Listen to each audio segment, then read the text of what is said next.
Hello there. Hello there, Rob. How are you doing? I'm fine, thank you. I'm humbled and pleasured to be on the platform with yourself. So thank you for having me so Of course, much. it's my pleasure. It's a well overdue conversation. We were supposed to have you on the Author to Author podcast, and as you know, I took the year off last year from the podcast. Just to let you know how this all came about, it was a favor to a friend. She asked me to interview her because she had her fashion show in Paris coming up Yeah, for Paris Fashion Week. And I said, okay, I'm not really doing any recording, but okay, as a favor to you, I'll do it. And we just sat and chat for about an hour and a half online. She's in Paris, I'm here in London. We called it an unedited conversation yeah, because nobody's tampering with it. I don't possess the skills to put a flash intro and outro at the end and do all this stuff. I said to her, so whatever we say, and that's it. And I'm surprised that it took off in mm, terms of people listening in. We've had over 2,000 people listening to the first episode. And it's just sprung from there. I've just decided, well, let me interview my friends, people who I know, and I consider you as one of them. And this is where we are now. You will be episode 5. nice. Yeah, because I re interviewed my friend in Paris, and her episode went live a few days ago. I needed to do that because she required evidence for an awards ceremony that I've nominated her for, and we've included both interviews. So hopefully that will prove an evidence that she's had some press coverage. Yeah, And your episode will come out now. I've brought it forward to the first of April. wonderful. So it's going to be, no doubt, it's going to be great. But do Yeah, you recall how we met? I do, but I want to check in and see if you remember. We haven't met in person, but we've met online. yeah, that kind of helps. Maybe for a message when you say we met online, maybe can't. Maybe you message me and I message back. Maybe. 100%, that's absolutely right. I had just read your first book, Prisoner to the Streets, and I left a message for you, and you didn't respond. It was months and months later. Okay. I got a phone call from you and you said, oh, hi, Pam, it's Robyn. And I'm gobsmacked now that I've heard from you. Yeah. And I've told you this before. My husband was sitting opposite me and he said, who's that? Because I've gone into complete shock, because I'm a fan of your work. And then you're ringing me. And I'm saying to him, it's Robyn Travis on the phone. And he's like, and I'm saying for me, it's huge that you actually return a call to somebody who's just a reader. And we've been friends since then and thoroughly enjoyed our conversation. And I felt that you were an ideal candidate to have on the podcast at this time because you've got some news to share with us about your newer work, which we're going to dig into. Um, but let's start from the beginning. We met through a phone call. Yeah. We've stayed in touch ever since. Um, so let's start What year with was that phone call? what 'Cause unites us. what Hmm? year was that phone call? I can't remember, but I'm believing it's around 2019. Okay. What year did you publish Prisoner to the Streets? That was ages ago. When that's 2012, I believe. Okay, okay. Well, I have been following you since 2012. I Okay. know that you had a book launch at Hackney Town Hall for your books. Um, and I've been a fan since then. So, what year you contacted me, I can't rightly remember, but I'm so glad you did. What we have in common is I love for reading and I love for writing as well. And we both have Barbadian heritage, and that's really important to me. So let's start there. Let's start talking about your knowledge about Barbados, and what does Barbados mean to you? Um, my knowledge of Barbados is, I wouldn't say it's that vast. Uh, I was, I believe I was raised by the culture, but not by the country. So, yeah, my grandmother was Bayesian, my grandfather was Bayesian.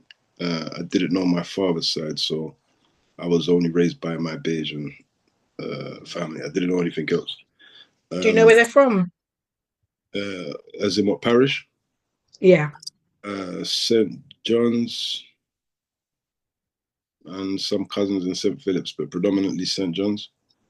So yeah, I've got family in St. John's, but I first only ever went to Barbados in like 2006. That's the first time I ever left the country, in fact. And right, when I touched foot in Barbados, it was a weird experience coming from the programming that I had of just life in general on the street and whatever it was. It was just a new world. I didn't know that the doors opened in the world outside of the estates, and yeah, it was just the eye opener. So much I learned about the people. Not everything good, um, and it just gave me like a history lesson. And I saw a bit of myself in some of the characters, which was unique because I didn't know the people, but ancestral. Um, yeah, I just understood some of the attitudes, some of the behaviors, and some of the things I had to stand for. Because even though I'm not from Barbados, like I wasn't born there, I spent most of my childhood defending the island through cussing matches. If I wasn't cussing with Jamaicans or Africans about Barbados, and that's why the pride that I had for Barbados was different. When I was younger, most Caribbeans would beg to be Jamaican and just say that they're Jamaican, and that always spun my head because yeah, I couldn't island hop. I knew that I was from Barbados, but there was jokes before I was born that small island jokes, as if to say big island means more economically or emotionally balanced. So, but that was a joke that black people had back in the day. Small island, so I had to defend that as a teenager. Most of my friends were Jamaican or pretending to be Jamaican, so yeah, right, I had to deal with. I've mentioned it in my first book. A lot of the times it was quite funny, but just joking as a 11-year-old, as a 12-year-old on the bus, cussing Jamaicans and defending the pride of Barbados and hearing things that I couldn't really defend because I didn't really know. So when someone would say, "Oh, I heard you lot eat monkey brain," I would get mad defensive, like, "No, you're crazy. We don't eat monkey brain." I say, like, "Your mum eats monkey brain," and I'll be on the defensive as an 11, 12-year-old. right, I right, don't know about Barbados, but that is that's something I always defended with honor before knowing it. So when getting to know it, it was like, okay, now I know more about. And when I found out, it was an emotional time when I went to Barbados. It was my grandmother had passed by the time I first went there. right, Not right, like I had got to, how can I say, enjoy that moment with her. And I don't want to get too deep into it, but I was at the time, around the time, made to feel responsible for her passing through action that I committed. So just going right, there, I needed to get the healing that I needed to get the mothering, I needed to get the hug from the island. And randomly, because I'm the platform, I can be myself and be free speaking. We ended up in a fight with people rather than well, my brother ended up in a fight and I ended up defending him. And right. it was a weird moment because he was on holiday and I was like, I didn't imagine myself. This one I knew I was a prison Mm, to the street before the book came out. To be in a whole nother country, under the sea in a full tracksuit and trainers, fighting someone twice my size and twice my age because of some disrespect that him and my brother had. And I was like, this is not how I envision life to be, but it's the mindset. Doesn't matter where you go. If you don't change yes, the mindset, you bring the streets with you. And yeah, they had the street mindset too, to be fair. But it taught me a lot, that first visit. Then I went back the next year alone, and it wasn't even a visit this time. It was homecoming. It was stayed with family, ate the food, played football with the goalpost that's smaller than my iPhone. Like it was crazy, and they still had a goalkeeper standing in front of it. It don't make no sense, but yeah, it was amazing. I even boxed over there because I'm a boxer. I even saw a friend from yes. school. school in the supermarket. That was hilarious because we didn't know each other as Bayesian until we see each other in the supermarket, and I knew him through boxing as well. So yeah, the second time was so spiritual for me. I can't explain it. And then, not to digress, but I came back from Barbados 2006 when was it two? Yeah, 2006. So the first time I went was 2005. Right. 2006, I went, and then that was the June or July, no, the June, and then July, I found myself in prison in Jamaica. So weirdly, although I'd never left the country before, I was kind of getting climatized to this weather, to the crickets, to the things that you wouldn't get in Hackney and Tottenham. So I was Bayesian, but I didn't even know about cricket. So no one ever explained to me that we had cricket. So little things you could say you're from a place. To be fair, oh boy from Africa, but we could say we Mm. were in a place where we were taken to, but it's what do you know about it? And that's why black people, we've got to stop being hard on each other, saying when we're divided. We've been divided. We don't stick together. That's because we've been divided. So I can't tell you much about Barbados because Windrush and because of prior to that slavery, our heritage is something that we cling on to, and that's why I think we stay proud of it as Caribbeans because we're clinging onto fragments of things. And yeah, I'm a proud Bayesian, but I know that there's more to it. That's all I can say. Oh yeah, 100%. And thank you for everything that you've said about the second time feeling like a homecoming and coming home. And one thing my parents did was to make sure that we saw Barbados from an early age. So I went for the first time. I was 12 years old.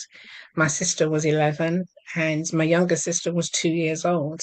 And there's something about what you're fed to through education about what the Caribbean was like, Yeah. and to be able to see it for yourself. And I went at a time when your whole family pitched up at Grantley Adams Airport.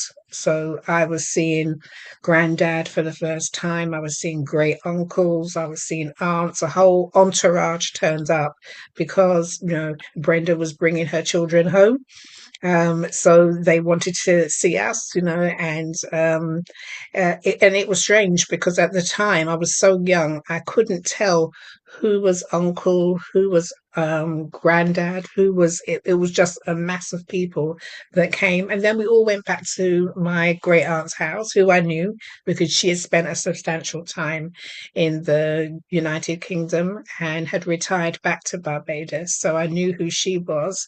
But what I do recall was sitting on a lot of verandas that holiday because we were going around to different parts of Barbados, meeting different people, different family members. And I remember meeting my cousins for the first time. Some stray dog came out of the cane fields in St. John, by the way. We're from, we stayed in Poole in St. John, and these stray dogs came out. And I don't know if you've heard of Bajan bullets, but Bajan bullets are stones or rock stones. So we Okay. picked up these stones Go on, and we bro. threw, yeah, we threw them at the dogs, and we all laughed, and that's how we, how we gelled, and we hung out with our cousins for the entire time while we was there. So that was my first experience. The heat, having to deal to climatize, what you were talking about as well, that having to get used to the mosquitoes, the which fed on us, the centipedes, millipedes, all of these kind of lizards. I do remember a lizard crawling under the pillow one night. And did you have that historic thing that Caribbean people tend to do? Because I've read about it in other books, where they wake you up to see them killing a chicken. So, and the chicken running around headless, and then it's on the plate They for didn't Sunday wake me up dinner. to see it, but I saw it. Yeah, I didn't know people were woken up to see it, but I've seen it. I've seen it in both Barbados and Jamaica now. Right, right. So it Good. seems to be one of those rites of passages, isn't it? Because to show an English person how your meat is really slaughtered. Mm, But yeah, they're the memories that I have, and tasting drinks that I've not been familiar with.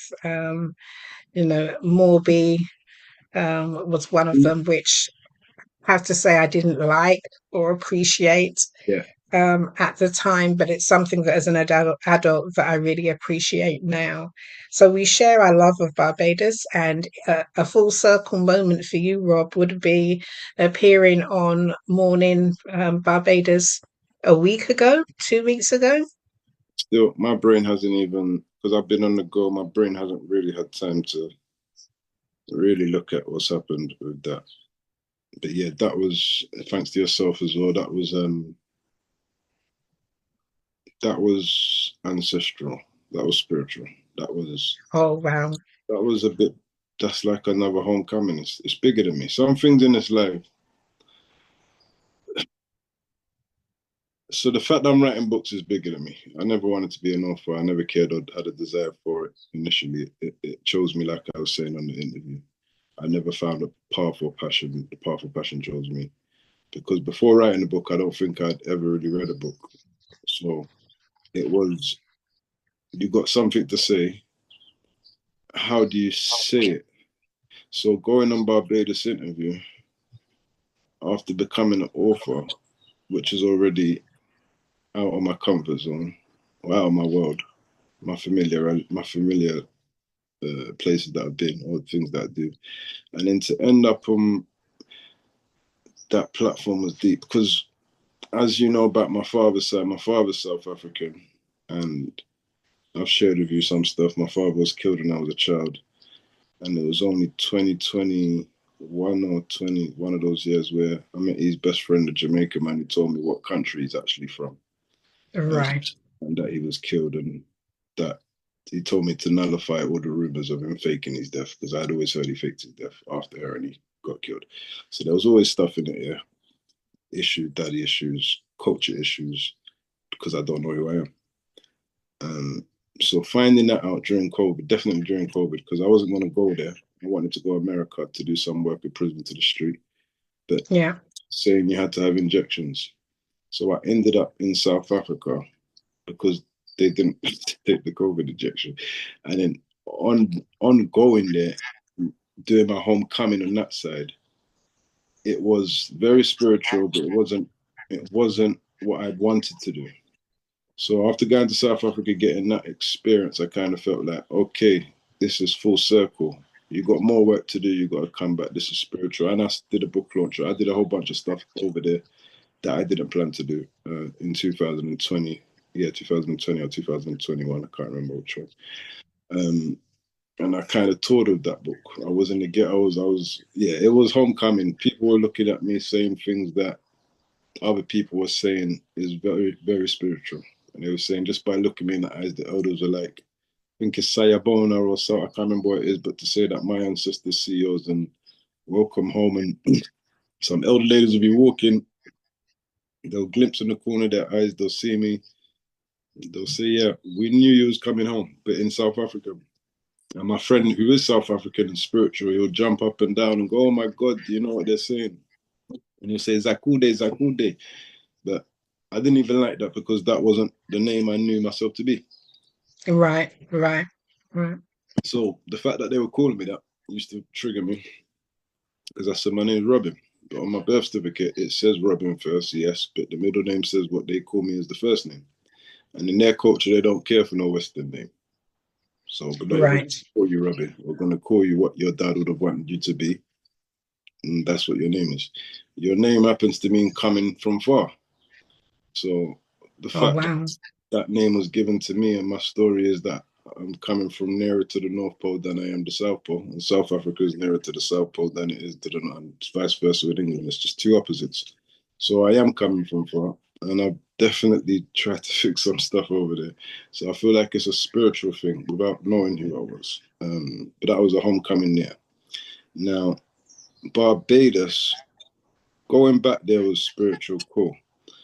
Going to do a radio show, I mean, the TV show, it was something else because when I did that homecoming, only I knew about me. So South Africa, I've been on South Africa radio last 2 years ago, Durban, Right. looking for my father. I'm known in South Africa to be the missing child, basically. Nobody knows me in Barbados to be my grandmother's grandson. But as an author, I feel like I've achieved so much.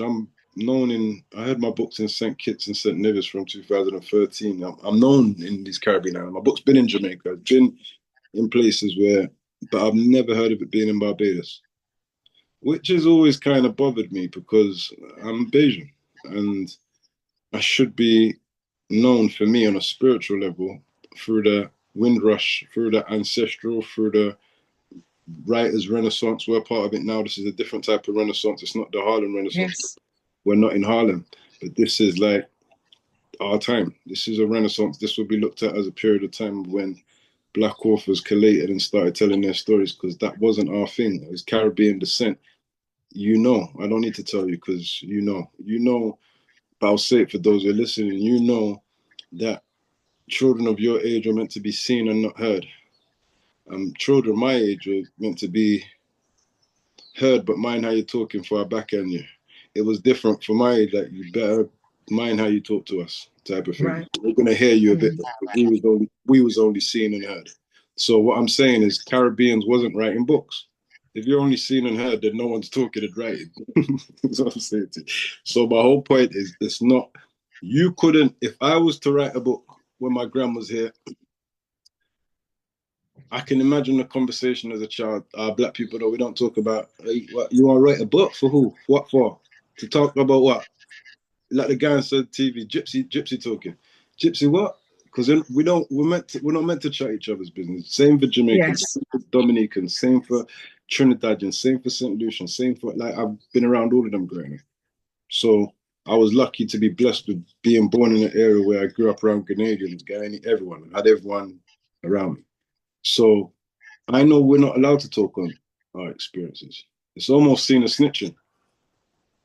It's almost seen as snitching being a author from art. Maybe in America when they had their Renaissance, that's different. James Baldwin, whatever, Yeah. Inyana Bazant, Maya Angelou, the greatest, whatever. Over here, we're snitching if we talk. So there's a different story to the diaspora that hasn't been told. And that's why I think it's definitely the Renaissance what we're part of. And that's why I definitely think the West Indian University needs to know who I am as an author and us black authors from this country, because there's a group of us. And I don't feel like it should be taken lightly. I don't feel like it should be ignored. I don't think it should be undermined because everyone jumps on the back of America's bandwagon. I'm not a fan of that. My grandfather was killed in America. I'm connected to America, but I also know we have a different story here, and that story can't be undermined because there's not a Hollywood in London. So the revolution can't be televised. I understand that, but the story has to be told. 100%. Yeah. And, I Sorry, fully agree with you. sorry, And I think it was you that I need introduced this to, whole concept of a renaissance. Oh, go ahead. Go ahead. I have to thank you. I have to. That's what I was coming to. This is because of you. If it wasn't because of you connecting the dots, that wouldn't have happened. I don't want to say thank you behind cameras and all this stuff because that's not who I am. So thank you for connecting the dots so I can do and fulfill the name because Barbados is far too, and my work isn't done in either of in America. Wherever we are, I got work to do. You got work to. We got work to That's do. right. We got to. Mm. It's deeper than us. It's bigger than us. It's about bringing the slave trade back, reversing it, Sankofa, going backward to fix it. And That's I'll leave right. it there. But thank you because without you, Pam, without you, thank you, thank you. No, no problem at all. It was my absolute pleasure to be able to connect you with the show.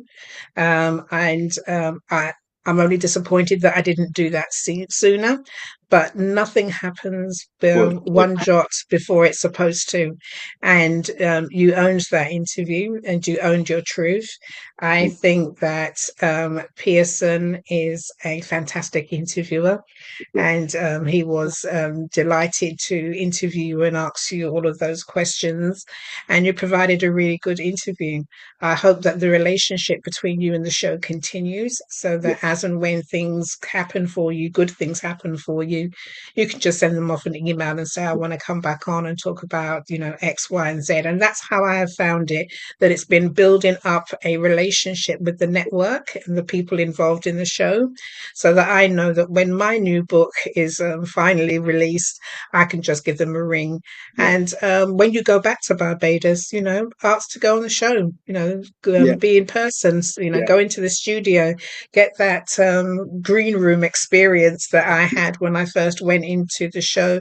And there's loads of radio stations in Barbados that would love to host you. But the point of what you're saying is that, yes, the University of the West Indies, they should know you. Cave Hill should know who Robyn Travis is, and they should stock your books in the library. And a recent full circle moment for me was when somebody, a Bajan woman that I met in Jamaica on a retreat, but she lives in Barbados, and she contacted me after Valentine's Day last month to let me know that my book is already in the Central Library in Bridgetown.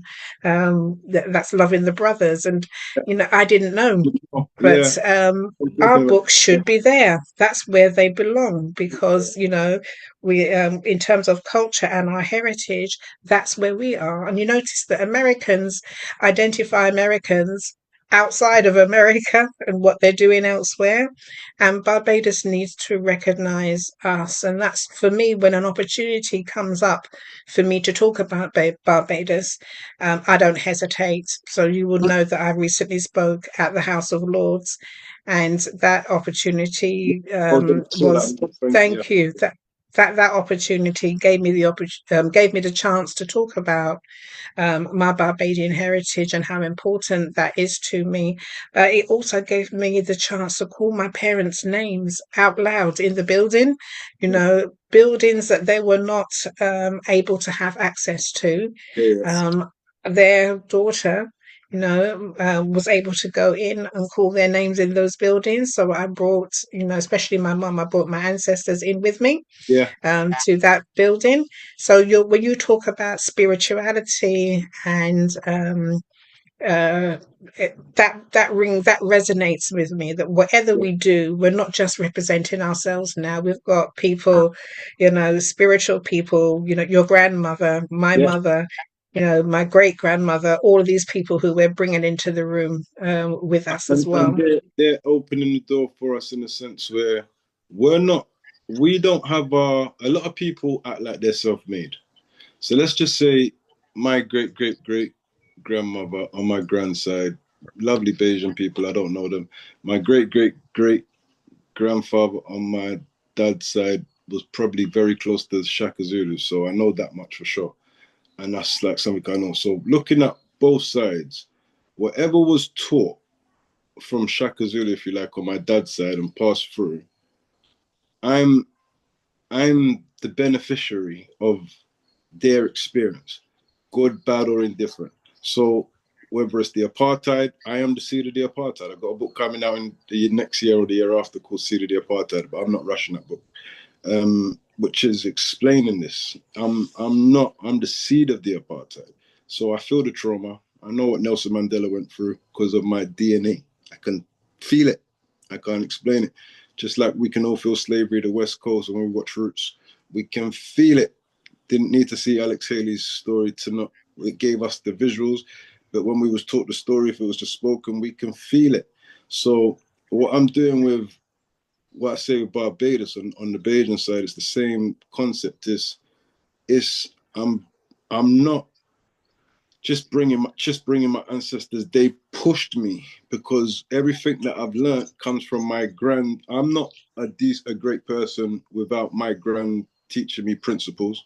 I'm not a great person without my mother and all these people before me, and they got it before them, and they got it before. So it's my grand probably had it from people I've never even met who's instilled things into her. And then we got to break things off like some of the slave mentality or some of the slave behaviors. Cool. And that's the battle that me and you's at now. We're in like the baseball game. We're on the home run. We got to get it to the end and slide across. And then our children are going to feel that same way that we feel in terms of they're on the home straight. They got to get rid of our baggage. They got to take what we've taught, and then they got to go Mm. the bat. And it's a deep thing if you allow yourself to be connected to it. But a lot of people don't care for those things. They just live for themselves. It's about my life. I'm living my best life. I want to be a greater success. I want to, this is about me. And when I get to that place of success, it was all me. It was all what I did. There was nothing in my DNA or no God above or whatever you want to believe in that molded the greatness that was always in me. Yeah, you did the work. Yeah, you put the work in. But it's a gift. A gift is something given. And life is a gift itself. And we all, as human beings, forget that. We all, myself, we all do this. Sometimes I love G checking myself, and on the street that's called like gangster checking yourself, like G check someone, get in line. But I mean God checking myself. When I say G checking, I don't mean on a gangster tip. I mean that's just the terminology I'm from. But God checking myself. So like when you're not acting godly, which is every day at some point. There isn't a day that's gone past in my life I don't remember not acting godly. Whether I've cursed, whether I've lost my temper, whatever it is, it's some point in the day where I've got to catch myself.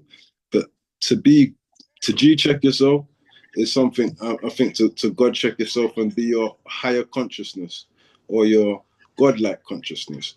And that's where when I get to write, I get to kind of I'm learning now as I get older as well to kind of pave that for my writing. Because when I'm just talking, Right. I can't edit what I'm saying to you. And everyone knows I'm the most rawest talker in the world. I'm not PC. In fact, what's the opposite to I'm CP. I don't have that skill. I'm getting better.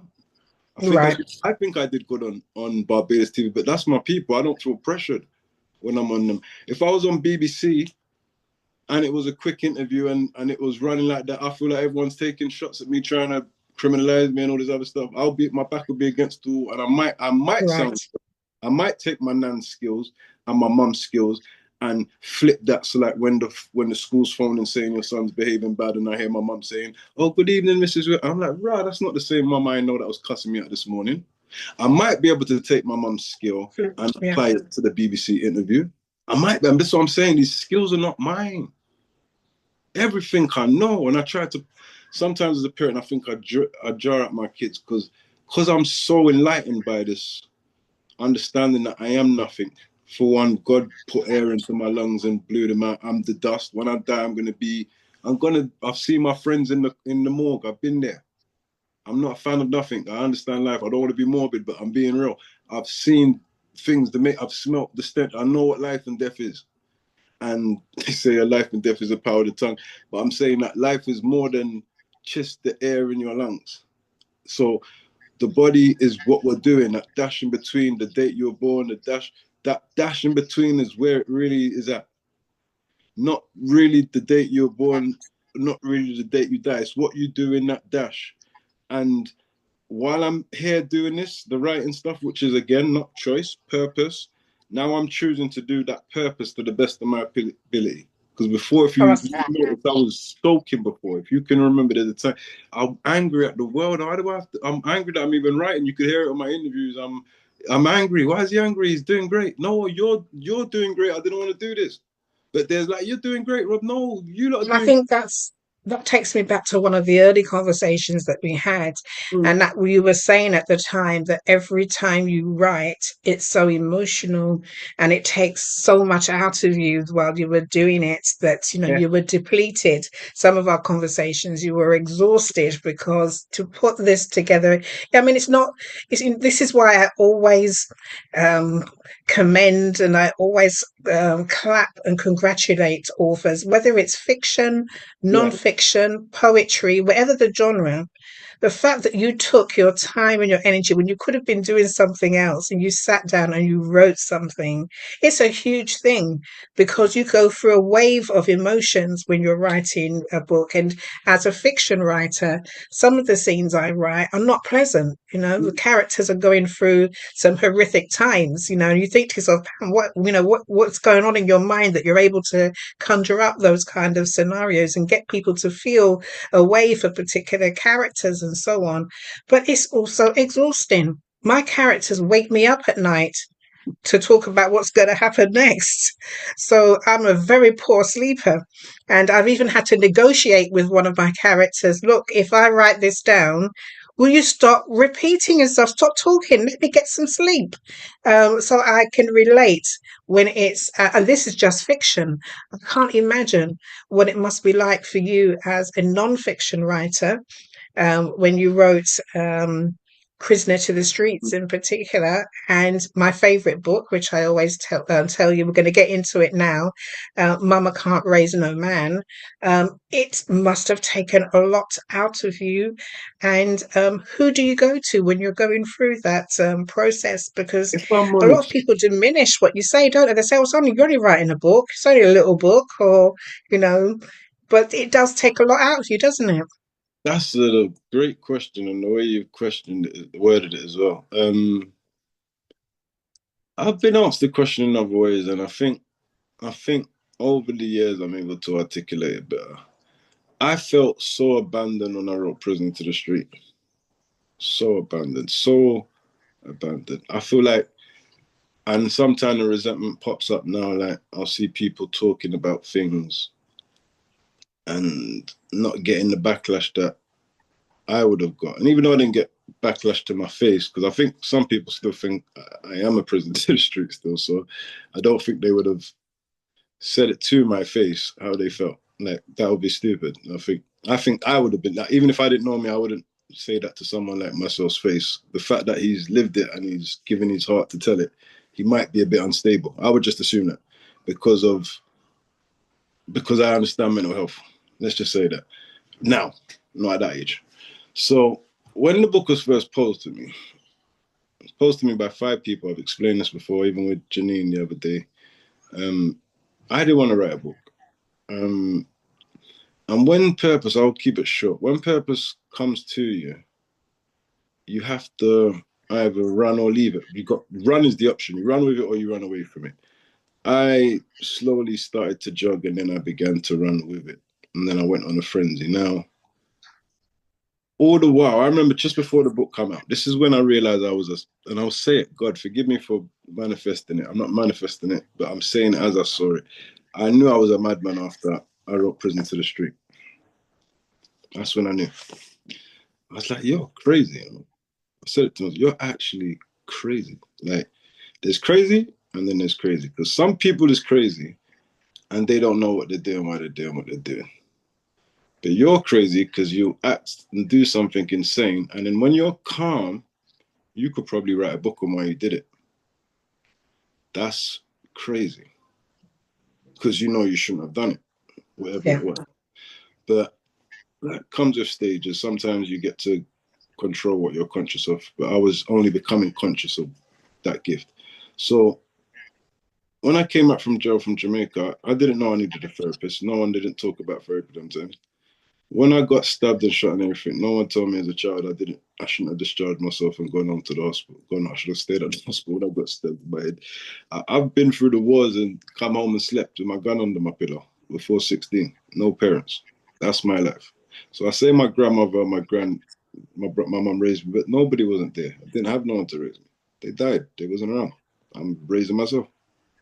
So the mental side of going back to tell those stories was, how do you think I survived hearing my dad got killed as a child and my granddad got killed as a child? I blocked it out. So when you're trying to write a story and tell people your life, you've got to remember everything. I didn't even remember that my dad got shot. What are you talking about?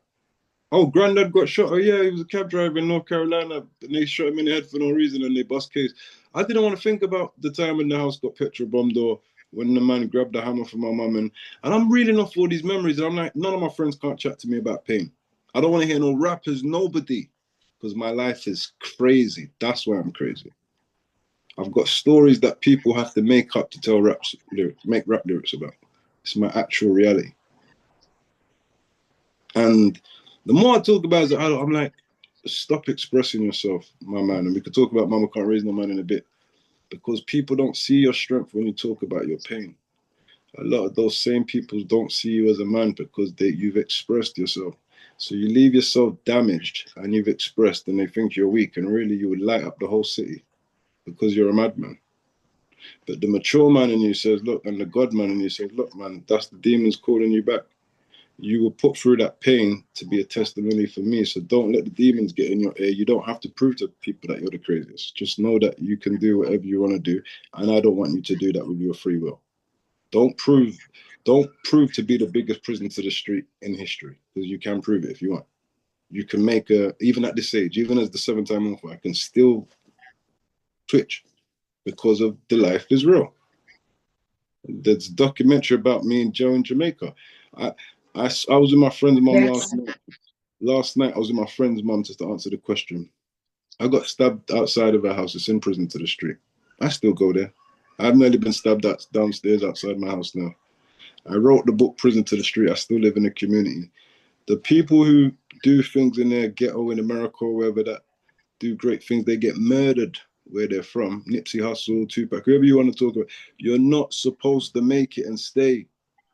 You're meant to make it and go, but you made it off the back of talking about Yes. the same people in the same community where you live and their dads and their uncles and their streets that they still rep. And you dissed everything to do with the streets and you still live there. And yesterday, just 24 hours ago, there was a London Fields boy in the same house with me just coming to say hello. And me and his friends have stabbed each other. That's the level I'm at.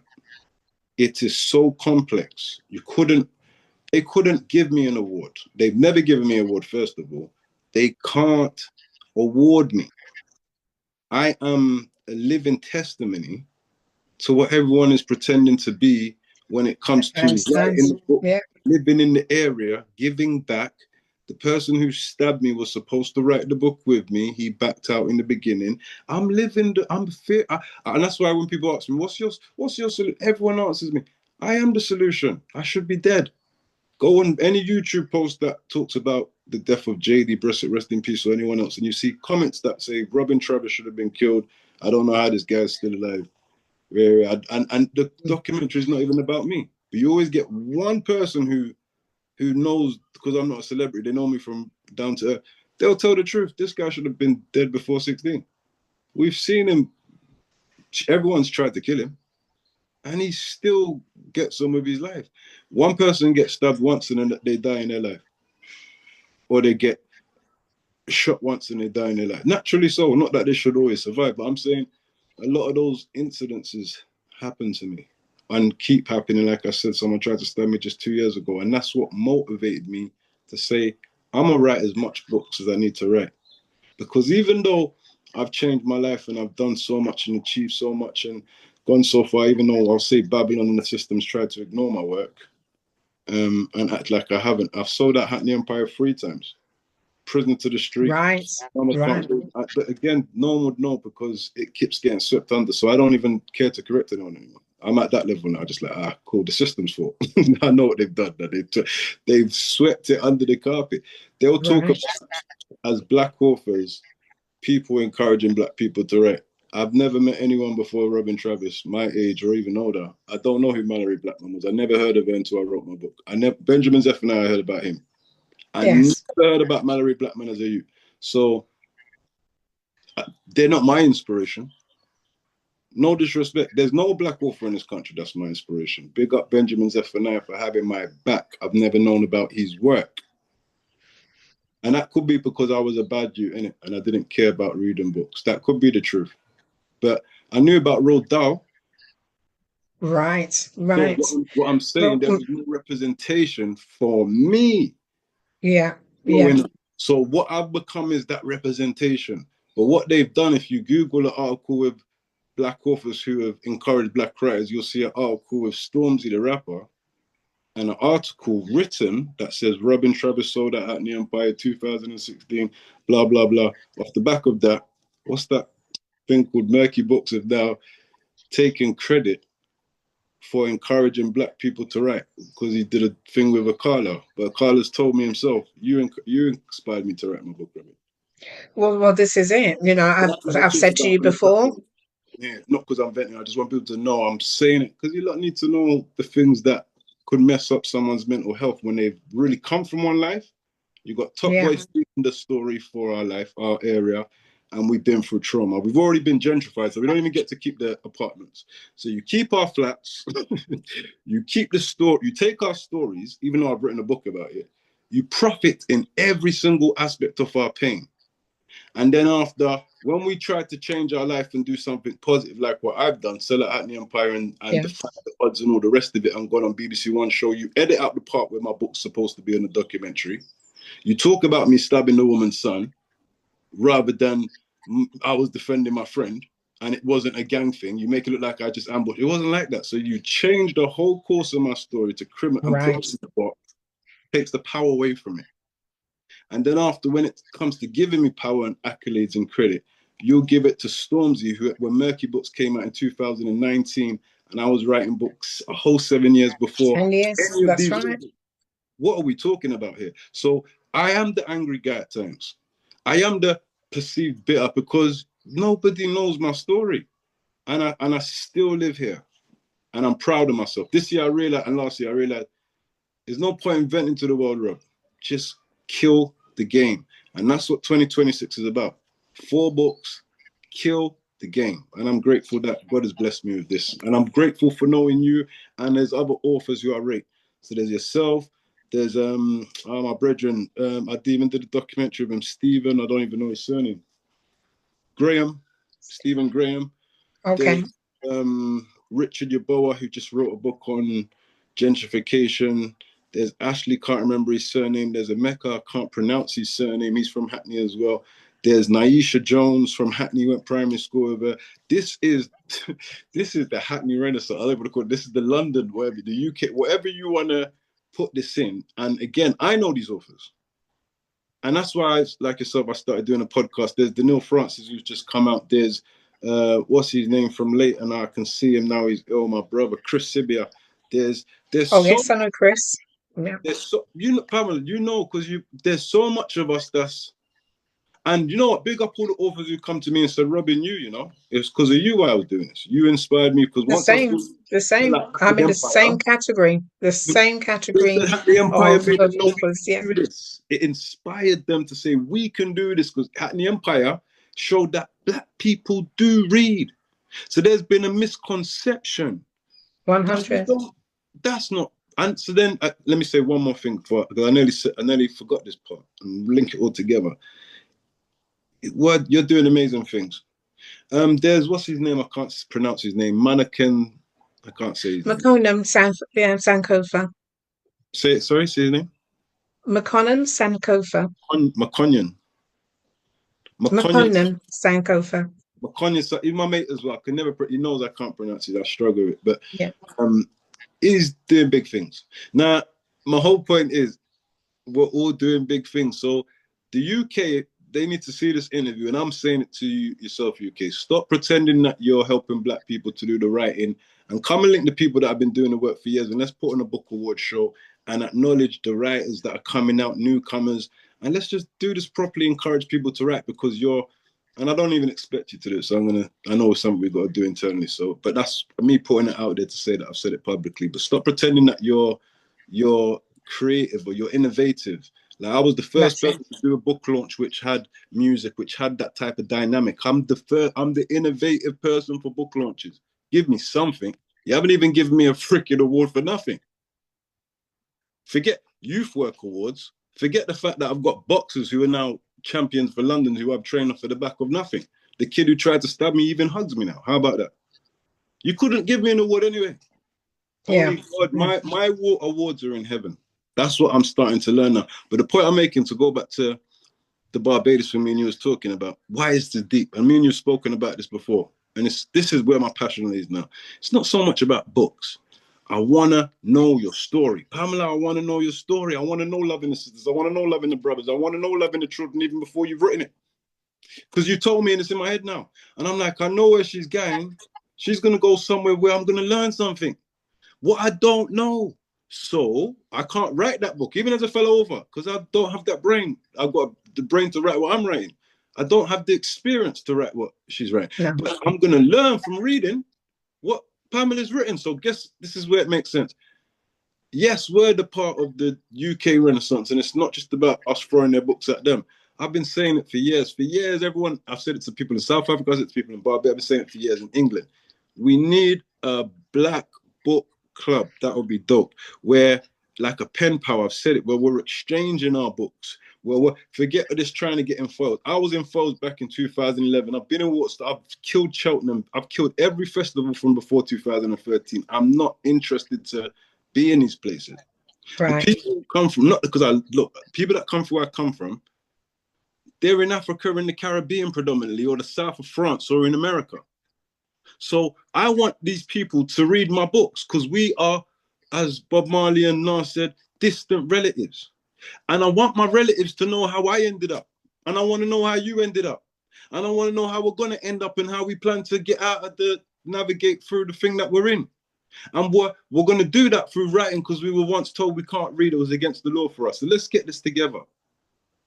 Keep your accolades. I don't want your accolades. Take them from me. Pretend like I wasn't inspiring people to read and write more back in the day. Pretend like I wasn't going into the prisons around the country back in the day I talking want you about to white talk about that. Yeah. National Mm. Literacy Trust have even used me and other people as well. And I big up National Literacy Trust, same way the 2 or 3 people I'm cool with. But it's not even a judgment at them. I'm just saying it as it is. So they will say, okay, we need you to go and do a workshop on some of these prisoners to teach them how to get into the mood for writing because we want to write a book collate it with other prisoners. Okay, that's your concept. That's your idea. I've had that concept years ago. I've never had the means to go into the prison, but that's I what hear you you. want to do. So they'll Yeah. let you in. You bring me in off of the back of that. I'm the opening star. I'm the first one who talks to the prisoners. You got a whole list of other authors who are going to come in off the back of me, but I set pace, trailblazer. That's what I am, trailblazer. I realize what the word means. 100. I Yeah. set the tone and I get ignored for it after. So I go into the prison. No one knows how to talk to these prisoners. Forget letting them to get to write a book. I soften them down. I told them my writing's cool. I told them who I am. And then I told them we're talking and we break the ice. And now they're interested in reading. And now after reading a couple pages of Prison to the Street where I'm talking, oh, this book's got, yeah, now this is how you can write your book. And now they're interested. No, you're for real. We can write a book. And the National Literacy Trust is sitting behind me taking their notes. And that's what been my whole experience in this industry. If it's not, It happens. I believe you. It if does and so happen. It so happens in the we're getting workplace. Yeah. silenced, is what I'm saying. And that's why our Renaissance, don't people, whoever's listening, don't underestimate the UK experience. Stop thinking that we don't have third world problems because we live in a so-called first world country. We're still the minority. Our voices Wow. get strangled. So you haven't even heard us. Desmond was the only black show, Real McCoy and Blouse and Skirt back in the day. Don't tell me nothing. I've been living here my whole life. I still ain't seen representation of my people. Mo Gilligan is not representation of me. Understand what this world is trying to do and big up Mo. I've met you in person. You know, I don't care. I'm not interested in what you lot doing. It's not representation of where I come from. For black people to be accepted within the TV and the media, I don't want to talk too much to keep blacklisted myself, but for them to be accepted, they got to let go of some of their blackness or add on this Right. perception of what blackness is, which is just ghetto and stupid, and it doesn't represent us, and they'll give you a full-time show, is what I'm saying. So we as the Renaissance need to keep, this is bigger than books. That's why I'm into filmmaking now. I want your story. I want what Bill Cosby had. They wanted a TV production company, not one where I dress up like a woman and people say it's okay. I'm saying I don't want that. I want to represent masculinity for black people because it's already confusing. I don't want you dressing up as a woman just because you can act. I don't want to see that. I'm not judging you. I just don't want to see it. It's already confusing enough, innit? So let's Well, slow there it is, down. but I really want to pull you back because I'm taking notes here. I'm getting a pattern. You're dropping nuggets, and I want to capture them all. But I want to go back to the books. Prisoner to the Streets is non-fiction, isn't it? Yeah. And after Prisoner to the Streets, you then wrote Mama Can't Raise No Man. Because it's one of my favorite books ever, I do want to focus on that. Can you give the listeners a brief synopsis of what inspired you to write Mama Can't Raise No Man? Again, is that fiction or non-fiction? Because No, um, uh, I don't think. I think everything I write's the truth. That's what I'll say. Because even if it is fiction, it's inspired by the people around me, right, and I might not say who it is, and yeah, I'll make it into a story. So it's real life experiences molded into fiction. The So store, yeah. yeah, so again, me, I'm the world we live in. We're always forced to think one way or the other. I don't even know who made up the concept of fiction, non-fiction. Just as a concept, why would a story have to be fiction or non-fiction? Like, come on, man, it's so close thinking. It's like a closed It's question, yes or no. So my thing is, I'm an artist. Sometimes I paint on the thing, and sometimes when I'm painting, I paint on the back of the paper because my spirit or my mind tells me I'm not rebelling for no reason. I think, what if that looks good there? So, yeah, right. can't raise Yeah. no is art for me, and it's art for many reasons. It's art because of where it came from, like you said, who wrote the Hmm. book. It's not my story, so it's partly my story, and I'm realizing that now because guess what? Mama Can't Raise No Man 2 has been cooking all this week, and I Oh am wow. of how good it is as I've started it. I'm actually can't think straight because of how good this book is.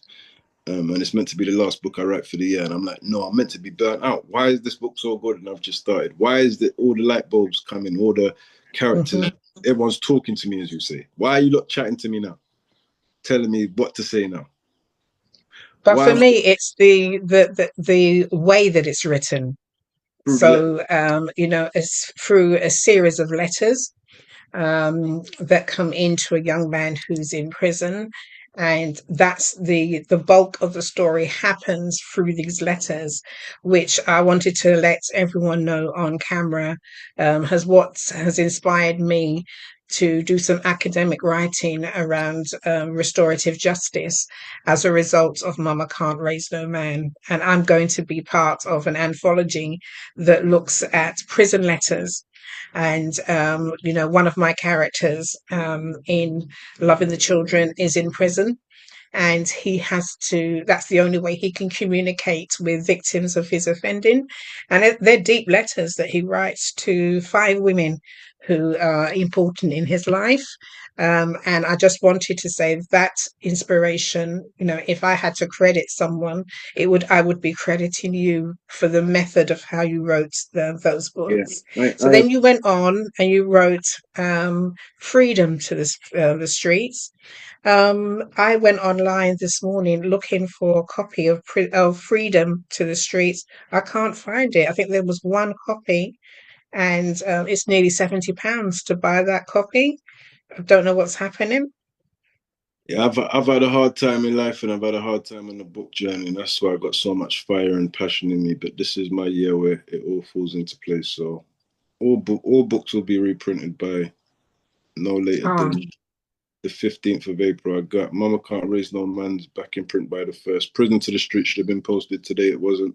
Cain and Abel should be out tomorrow. We'll see. We'll see what these right. books. Can we stop there? Can we stop there? I Let's don't talk want about Cain and Abel. to. Sorry? Let's talk about Cain and Abel. What's that about? Because it's not out yet. Yeah, I don't want to make that definite to say it's out tomorrow. Could the post the you know how these printers sometimes the posting, well, not all of them, some Yeah. of them are reliable. So they've apologized. I'm not going to bait you lot up, but they've apologized and slowing things down. Their books were meant to be here last week. So, but yeah, Cain and Abel, and it's mad because the delay in it's actually triggering me in different ways. One minute I'm happy by it, next minute I'm triggered angrily, I'm venting on social WhatsApp or whatever. Like I'm in a bad state about it. That book I'm in a bad state about. That book I need out. I can't explain it. I just need it out. I've been needing it out for so long. Is it fiction? Is it everyone wants to know? Is it your life? Is it fiction? Is it non-fiction? It's just a beautiful, real story that I need out. And when you read it, you'll be able to decide yourself if it's fiction or non-fiction. Right. Right. Okay. So congratulations on that book. And what's the next one in line after that, after Cain and Abel? A bit more about Cain because Cain Abels are quite spiritual. It's taking the idea of the Bible, of course. Cain and Abel. It's not my story. Cain and Abel, and explaining what mental health is through that, and how much weed we smoke and normalize this skunk. Like Cain and Abel's quite deep, and it's written in a very see how you like Mama Can't Raise No Man 1. So Yeah. again, let me flip Mama Can't Raise No Man 2. it's genius. The guy's coming out of jail, but we still managed to maintain the book of letters. And I'm not going to say too much, but that's what makes it genius already. He's Okay. already continuing through letters, which is insane to me. So I've started the book, and I'm actually going to say this live. I'm a fan of my own book now. This book is crazy. Mama Can't Raise No Man 2, I'm a fan of. I don't know why. It's just I can't wait. something about the way it's begun. And I'm like, I know where it's going. I'm like, yeah, just finish this book. But Yeah. that it's not for me. So even cool, restorative justice, something you said. So if you look at part one of Prison to the Street, the young man who I stabbed wrote me a letter, and as you were talking, I got like some flashbacks. Some things are Right. subconscious. He got my letter when he was in prison, and he said he was doing restorative justice in prison when he got my letter. And something about when he received my letter, he thought it was like a sick joke at first, but then the people at prison were saying, well, you got to write a letter to your victim. But he said, I didn't feel like I was guilty, so I'm not going to like write the letter. Now, the truth is, I only wrote him a letter because his mum and everyone was acting like he was an angel. Years later, me and him's cool now, but he wasn't an angel. And that apology may not even need to have been given in that way, if that makes sense. Because me and him's really cool, but from what I'm hearing, I said sorry because I thought my friend was the troublemaker, which could still be the case. I'll never know until only you two know what happened, is what I'm saying. But I more believe this guy wasn't in a bad person, and maybe his behavior made him tangle with my friend. However, we both had the same perception. I didn't think he was a victim. He didn't think I was a victim. I mean, I didn't think he was the victim, and he didn't think he was a perpetrator. So none of us in our stories. So he had to do a sycamore course and write this person from prison. And so when he received my letter, he said, wow, this guy's apologized to me. So that's deep. And I even said in the letter, I don't know if you're right or wrong. If you're in the right, I'm sorry. If you're the wrong, then come holler at me. Come see me on the street, bro. Like, so that was the mentality. So now I'm older. I'm like, maybe for myself, Mama Can't Raise No Man. And I got a big up Dotting out the bio. He was one of the main people from Express who was pushing me to write that book when we first talked about the concept many moons ago. Mama Can't Raise No Man was a delayed book. A delayed book. I didn't care about it. I didn't care about writing books. I wrote Prison to the Street and I was finished. Dotting out the bio was like, oh, Robyn, we got to write number 2. I said, number 2, what? I'm going home. He said, what do you mean, Robyn? You want to be an author? I said, no, I never wanted to be an author. Everybody told me to write number 1. Oh, you thought I wanted to do this as a career? No, I'm out of here. Hence why my name is due to Dotting out the bio, why my name's spelt Robyn with a Y in the first book. People don't understand. I've never wanted to be famous. I've never wanted to be an author. Even after writing the book, I got to the end of Prison to the Street and I said to Dotton, I got an idea. He said, what's that? How about you take my name off the front of the book and we sell it? Get out of here, Robyn. That's nonsense. I said, no, because then that way my enemies wouldn't hate me for telling the truth. And then everyone would read the book and I don't have to be famous. This is wonderful. Win, win, win. If there's no one on front of the book, there's no one to be interviewed, Robyn. So I don't care about that. I don't want to be interviewed. There's no one to push the book. Well, you can push the book down. I can't. It's public interest, conflict of interest. I said, for flip's sake. So we argued back and forth. I said, can we change my name on the thing then? He said, so what do you want to change it to? It's me, I don't know. He said, ask me, just put Y down instead of I. That's how we got here. It was a Didn't frustration. know that. I It was didn't know nothing that. serious, nothing deep. It was just me trying to get away from my whole name being on there. That's why my name's never been spelled with a Y. I used to joke around in school and do it certain times or whatever, or police stopped me, told the business boy, like change up my name. But I've never had my name spelled with a Y. It was because I didn't want to be known as an author, even writing after writing Prison to the Street. So Dotton came and said, you put your name down. So when Mama Can't Raise No Man 1 come, it's Dotton saying, come on, Carol Thompson, Lovers Rocky's wife, big up Carol, love Carol to pieces like her mum. Come on, Robyn, do this. If it weren't for Carol saying Dotton knees off him, I don't think he wants to do this, then, and even some of that affected our relationship, the fact that you like a dad seeing, I see your vision, son. You're gonna make it, you're the next, like Benjamin's effort. You're the best writer. Just write something. No, I don't care about writing. So it's frustrating to Costa D'Amato if Tyson doesn't want to fight. Tyson doesn't care about boxing, but you got it, son. I don't care. I just wanted to tell. I didn't even want to tell the first story. Lyndon Waters and other people said you had a message, so I listened to them people. The pastor Right. never. So there's a backstory. So then, but for me, what's blessing? And I'll go straight into it. Every book. So Prisoner to the Street may have Mama Can't Raise No Man because those letters at the end gave me an idea. Okay, Right. what if you tell Mama Can't Raise No Man in the form of letters? That's the only time men talk, isn't it? And you're saying Mama can't raise no man. So if you're trying to explain Mhm. masculinity, when do you talk? When you're writing a prison letter. So write your Yeah. write letter. That answered the question. And then the inspiration behind the book was the men around me wasn't allowed to see their children. It wasn't my story. I've always had access without going to court. I may have had a woman act difficult at times and not talk to me, and then I don't get to see my children that way. But that's not the same as you telling me I can't see my children. So I couldn't relate to it like the people in pain. But because they was in pain, I took their pain and told a story with their pain. And coming from the idea from Mama Can't Raise No Man was never meant to be that. It was just the idea because I realized, oh, single parent families are what happened when a woman says you can't see your child. So my whole thing was to incorporate the whole concept of can a woman raise a child to have both conversations. And that's where a book was born because I was like, okay, we might as well talk about mothers stopping the kids as well as kind of what. And so people might think in their small little brains that I've got things against women to say, "Mama can't raise no Not at man." all. Not no the my small people, small people. They because a lot of people haven't read that book. Women as well, my friends' mums, because it says Mama can't raise no man. And they've even told me I'm not going to read it because of the title. And I'm like, your ignorance blocks you from a lesson because most of those people who are women who have read that have commended it as thank you for expressing what it is that you men go through and in being balanced with it as well. So we can see you and you can see us better. And that's 100%. It's my 100% my favorite book. But I am looking forward to reading the others. I can't wait. What comes after Cain and Abel? No, which one came? I think Meet Me at the Altar came before Cain and Abel because it's out first, isn't it? So Oh, okay. Yeah. Yeah. Tell me yeah, about Meet Me at the Altar.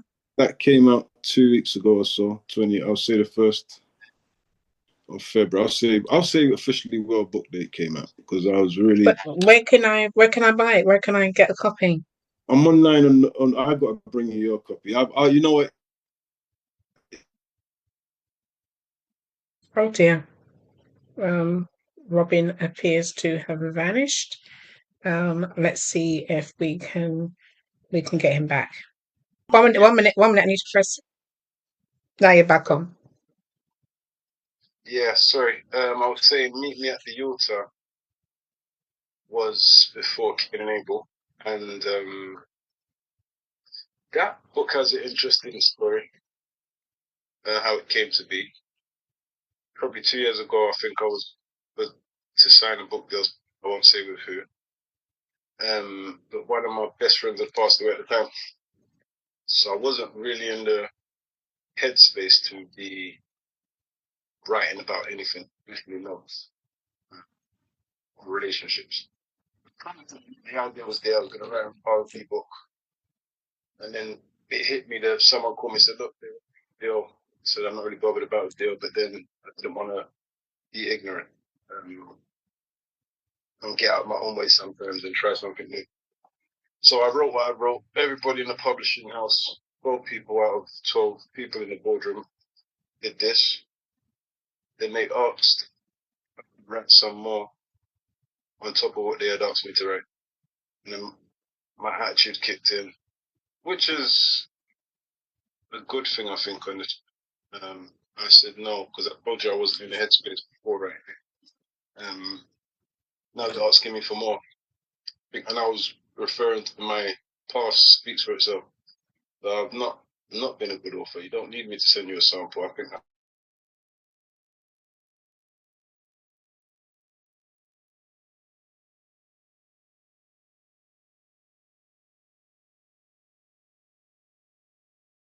another year because I was still mourning and I wasn't in the space of that. And then I don't even know when maybe at the auto started to really like yeah, it is that the incident when someone tried to stab me a year and I just felt like everything I'd been sitting on, all the God given talents, God given ideas. I don't want to leave this earth and not put them out of my brain, like mentally vomit so I can be better. So part of it leaves me sick when I don't get it off my chest or off my head, because I feel like I need to say a lot and then I can get back up in my life. It's weird. I feel like just say everything you need to say, then Right. live. The moment you need to report before you can live, and that's how I process. I report and then I live. So that book wasn't given to that company. I only said the name by accident. That book wasn't given to that publishing company. And then I came a year later back to the drawing board. That one of the agents who was working there left the company, was the industry, whatever. And they wanted to publish the book. And then I found time to write the book because of that incident that happened. I went to uni, did a master's in filmmaking last year, and I started to write Cain and Abel and Meet Me at the U at the same time because I was triggered off. And I just felt like, who said I can't do the math?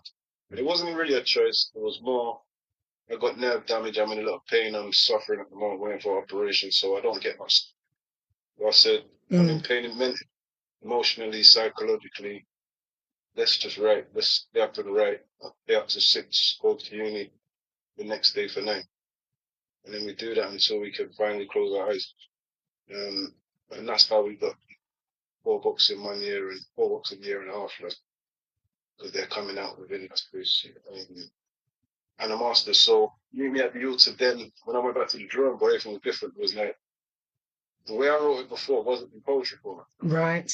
Right. I took it strictly me talking the way I would write. And then it hit me. This is an R&B book. I've always had the gift of poetry. I've just never wanted to be a rapper because I don't want to be saying I'm from Holly Street, rah rah rah. We did this, we stabbed that. Like, it's devilish. So I used my gift for what made sense. I couldn't find a way to be a rapper at the time when I was asked to be a rapper at 14, and I just didn't care. So I couldn't find a way to articulate like a rapper who raps consciousness. So it was rapping wasn't going to happen. I was always going to say it as I thought it. So instead, I took the poetry and thought, everyone knows you can freestyle. They get on that I don't about it. They always joke of it as that I don't really rhyme whatever the conversation is in the room about writing. So I said, let me tell this story through poetry, not even rhyming. Then a friend came to this very house in this room. He heard the poetry book. He said, what are you doing? Around the poetry book. He said, no, I mean, what are you doing, man? You should be rapping this. You're an artist. I'm not rapping. I'm not a rapper. We argued for ages. Just the way I argued when someone told me to write a book. I always argue. Say, no, I'm not. It's not me. And then let my guard down, and amazing book. That's all I can say. Amazing book. Amazing piece of art. It's a theatre play ready to, I just need to write the first. It is Grease on steroids. It is everything I've ever wanted to be in a theatre play in a book. And I'm just like, part 2 is already etching in my ears, and I'm like, you haven't even done the theatre play part or whatever, but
And I argued with him a few years back Mm.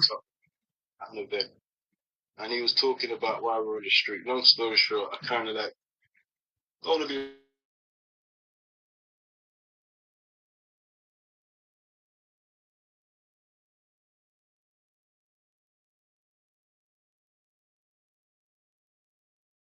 That's a lie. I went to Saturday school growing up. I knew about Black history. So don't say that it's the lack of knowledge of self. Completely, that brings us to the street issue because there's a lot more to it. Maybe in America I can't talk for where I'm not. But he, being the doctor he is, and me being the street guy, and we didn't want to hear because you're a doctor, right? And ego got in the way that day. I love you if you listen. If you ever listen to this, don't think I'm God. I've even talked about this in one of my upcoming books. But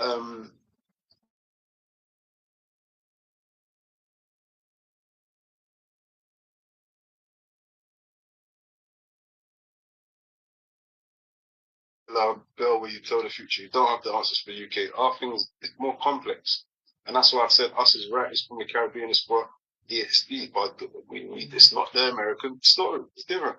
So give it its space to hear it.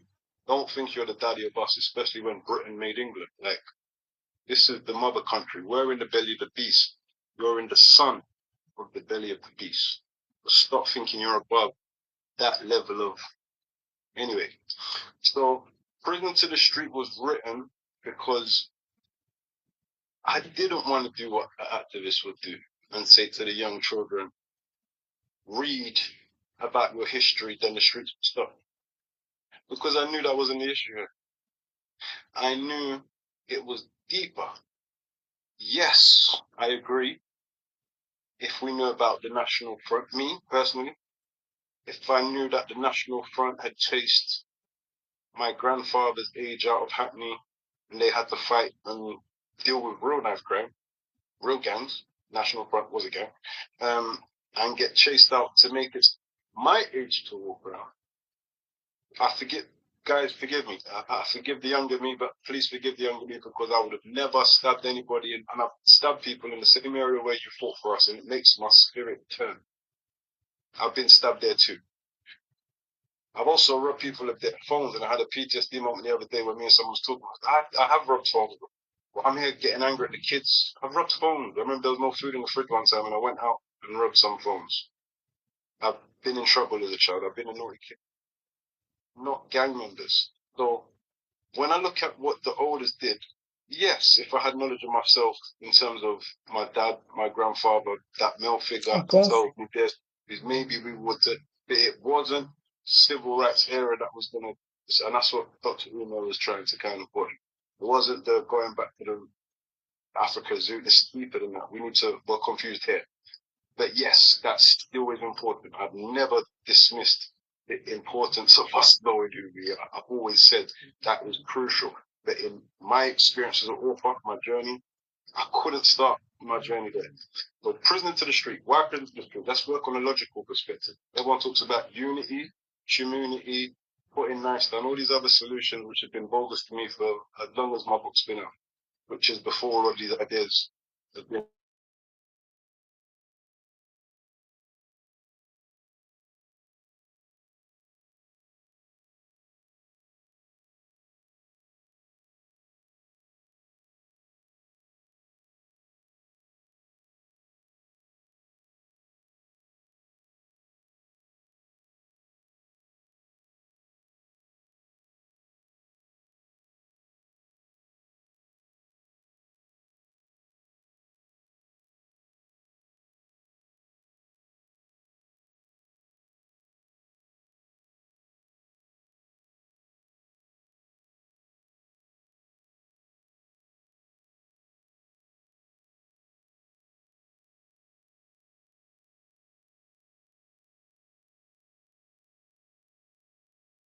was blowing up the buildings. We had to flip and throw stones at each other like we was in Jamaica.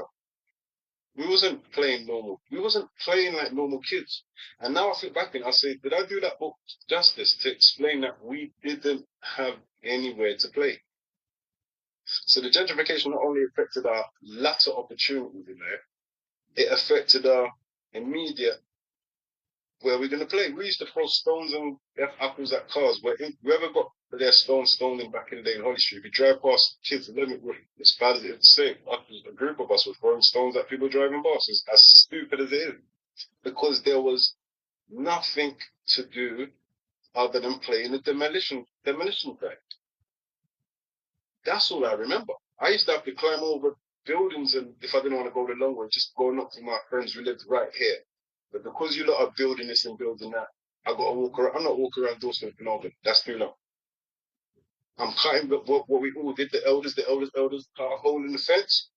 You can climb over a 2-brick wall. You might get dust on you. But that's our childhood. Right. So it's not that gentrification. And I had to comment on the post to my friend and say, bro, don't make out like it was just in 2000s and it was in it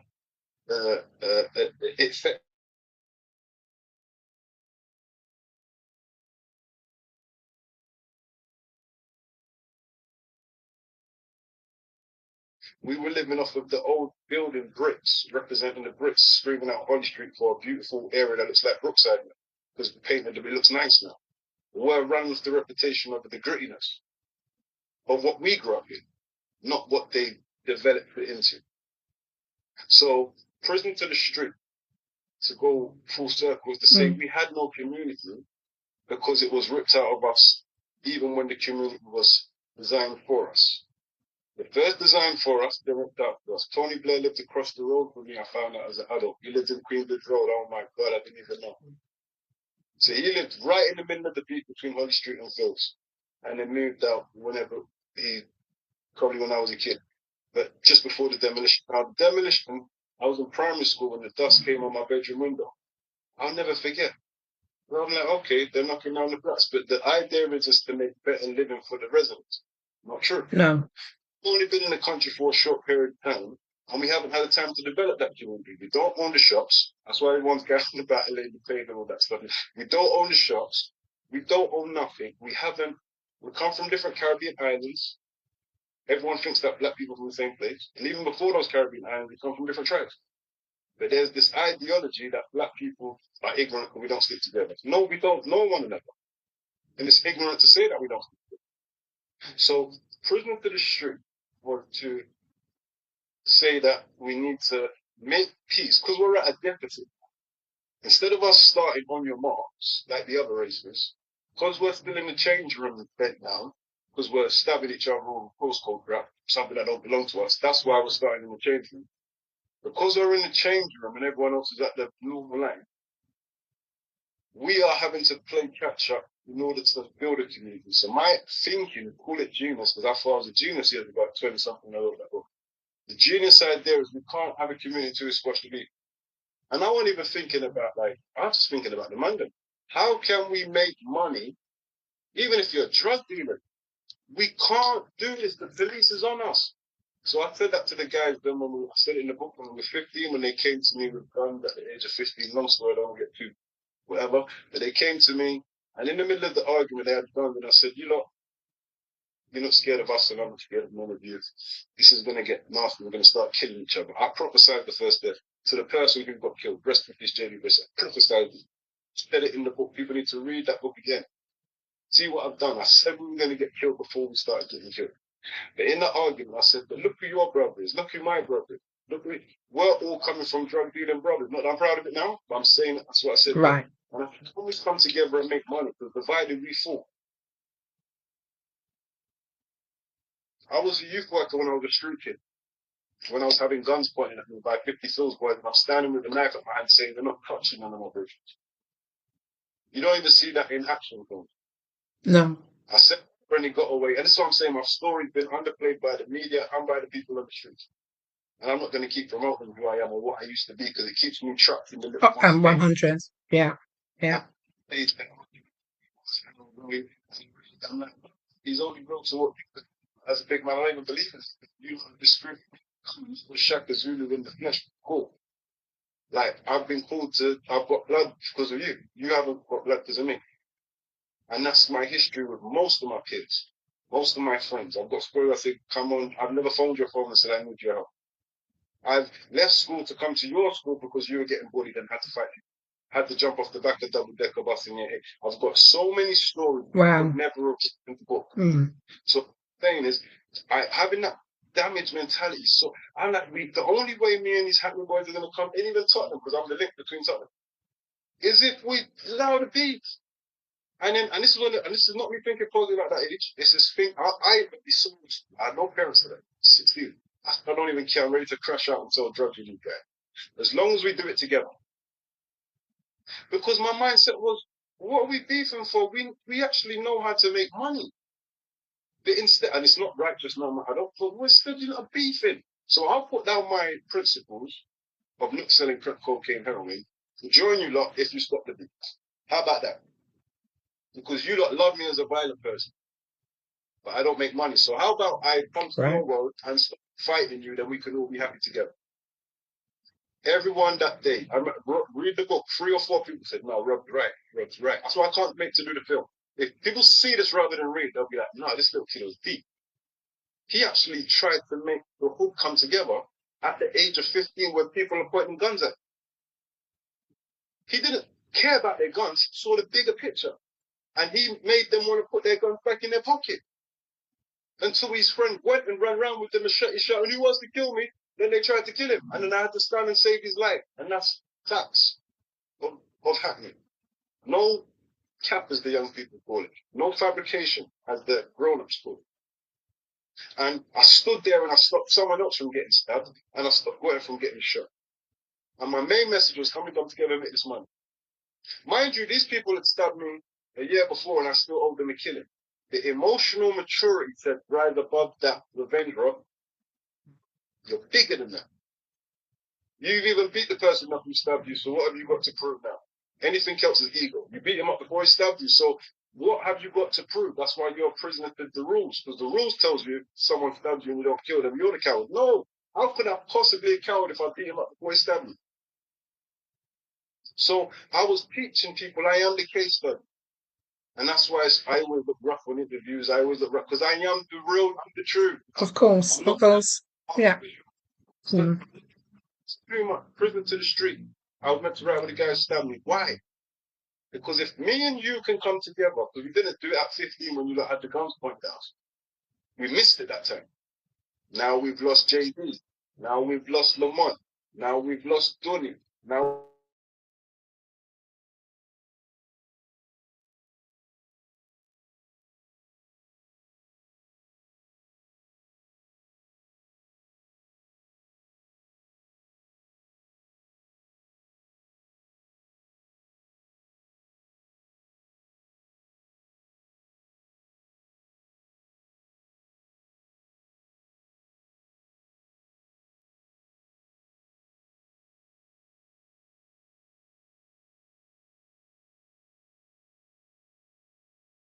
I saw these things when I was younger, going to the funeral. I'm clocking it. I'm having moments where I'm like, bro, God's speaking to me.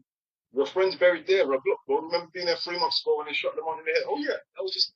And then I'm hearing enough friends. I'm like, God's telling me, wake up. No one else in this funeral's clocking that they're burying. No, you're the only one who's seeing it. So you need to do something different because you're seeing outside of yourself. So community is squashing the beat with my enemies so we can finally build a community. The one that was disrupted because of Windrush, because they broke the English dream like we had an American dream. We had an English dream.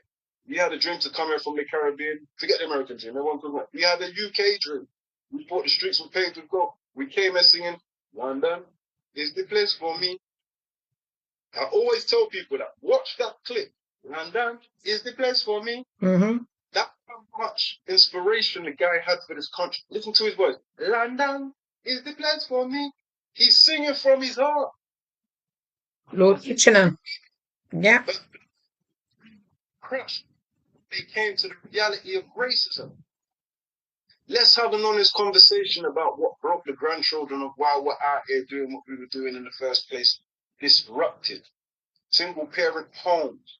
Men feeling low that they can't talk about why they feel low. Let